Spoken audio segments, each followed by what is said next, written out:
So here we are, like about a week after Ozzy leaves us, and we can look back 50 years ago, almost to the day. It was actually yesterday, the 28th of July, 1975, that Black Sabbath Sabotage was released. 50th anniversary. Happy 50th, Sabotage.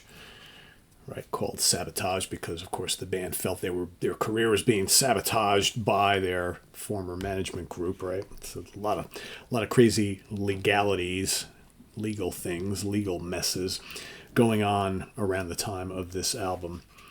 But one of the great Black Sabbath albums in this great 6 album run. Some may argue 7 or 8 album run, right? But I would say that this, starting from Black Sabbath to Paranoid to Master Reality to Volume 4 to Sabbath Bloody Sabbath and ending with Sabotage, those are, to me anyway, the classic must-hear, must-have, influential, legendary Black Sabbath albums. Yeah, there's good stuff on Technical Ecstasy. You know my opinion on Never Say Die. I'm not much of a fan, and I love Heaven and Hell and Mob Rules and so many other Sabbath records. But those first 6, that's like the holy grail of the birth of heavy metal, basically right there. And I don't know if there's any other band who has as strong a 6 album run as that.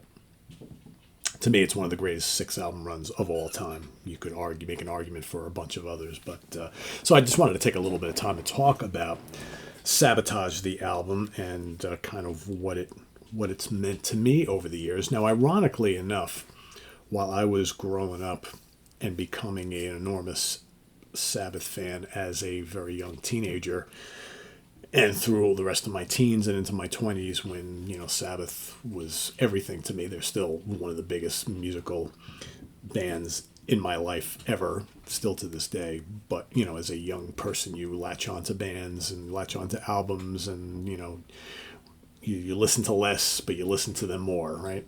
Listen to less albums, but listen more to those albums than what we do today.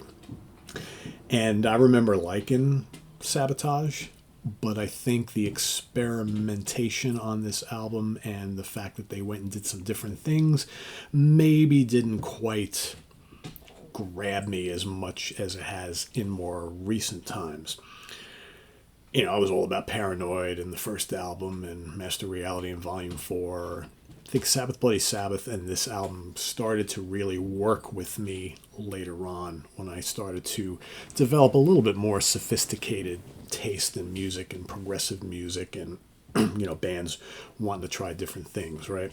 So this album, I had some favorites, but it was some of the deeper cuts that I was kind of like, it's song kind of long, that song's kind of weird, right? Hole in the Sky is still to this day one of my favorite Black Sabbath songs. It's an amazing riff. It's just such a crushingly heavy song. It's one of their most underrated heavy tracks in their catalog, I've always felt.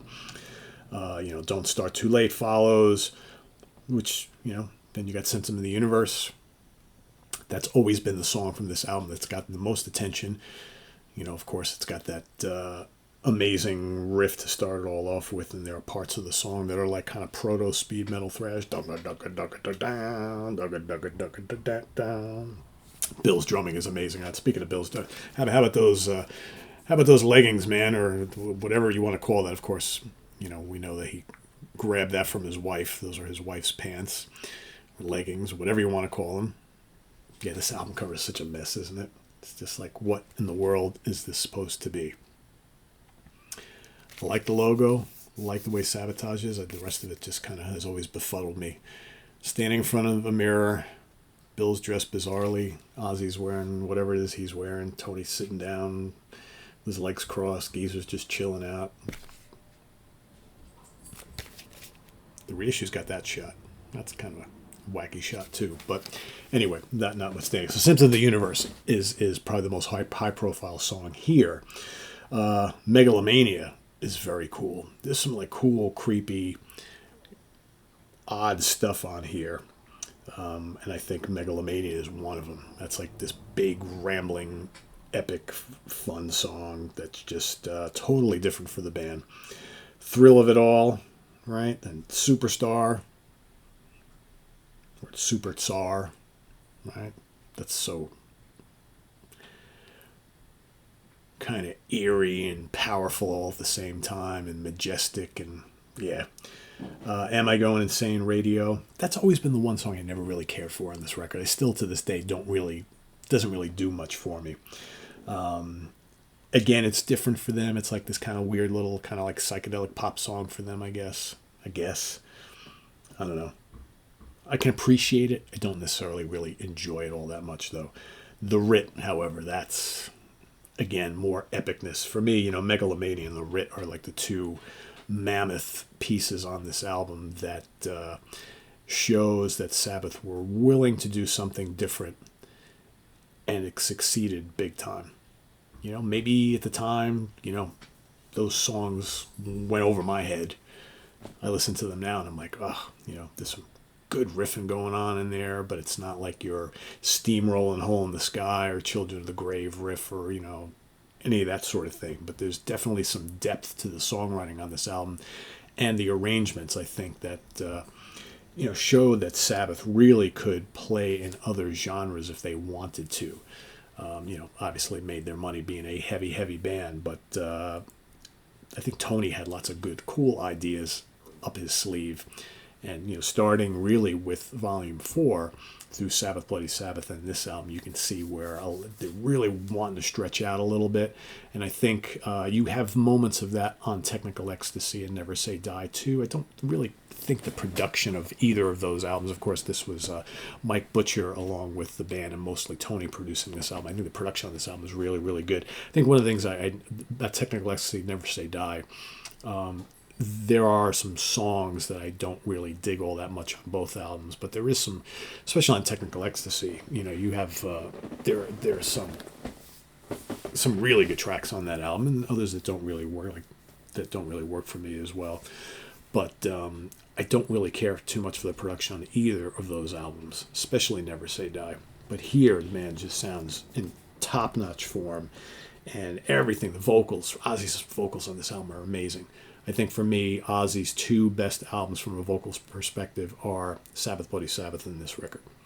I think this is peak Ozzy right here, doing a lot of those cool high things, and his range is really good. I don't think he was ever really able to get those high notes kind of like he does on those two albums.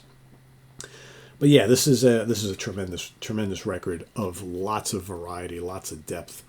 You've got the heavy bangers, you got the little bit of weird psychedelic stuff here, got a little bits of prog and metal and hard rock, and it's just all woven in here into Sabotage. Very, very cool stuff. And again, one of those albums that, like I mentioned, early on in my Black Sabbath history with this band, I didn't really appreciate this for the great album that it is, but over the last kind of 20, 25 years, I've really grown to love Sabotage quite a bit. And I think it's a tremendous, tremendous record that we can all celebrate the 50th anniversary of now. And like I mentioned last week, doing a tribute for Ozzy, he may no longer be with us, and eventually all these guys will no longer be with us, but their music will live on with us forever. And that's an important thing. So for the rest of our lives, while we're still here, and hopefully people who come after us will continue to discover the music of Black Sabbath and the greatness of albums like this and all the other ones in their catalog. So, yeah, let's celebrate Sabotage today and every day. Visit us on the web at www.seatranquility.org. We're on Facebook, YouTube, and Instagram all the damn time. I am Pete Pardo. Thanks for watching, everybody. See you soon here on the channel with more stuff. Take care. Bye-bye.